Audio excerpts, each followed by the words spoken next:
好意思，因为现在美国因为关税的关系，我们中华邮政暂停收寄到美国的货品。想要寄包裹到美国刷本票，因为美国总统川普签行政命令，自8月29日开始全面暂停属价商品小件免关税的优惠。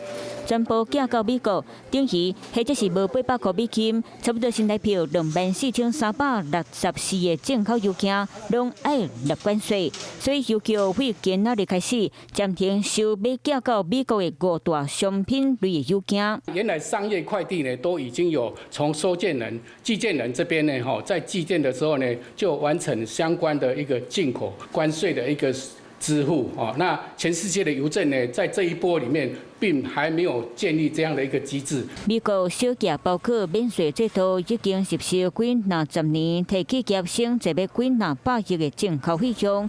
去年透过中华邮政寄到美国的包裹内底，价值无800块美金，197%，寄量134万件，营业收入全年赚差不多3亿6500万的新台币。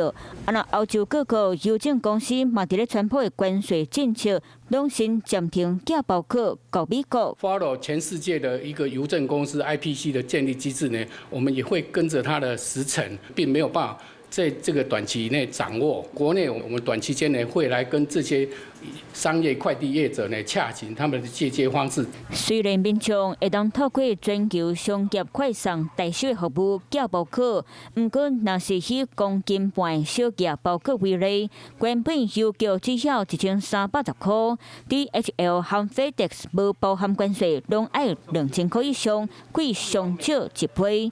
短期内，民众可能真紧就会知影开钱上中。敢若希望邮政公司会当定出新政策，安尼寄包裹才袂偷靠莫哩少。Hello， 我是蒋欣梅。想要抢先掌握最及时的新闻资讯吗？赶快订阅、按赞、开启小铃铛，锁定华视新闻 YouTube 频道。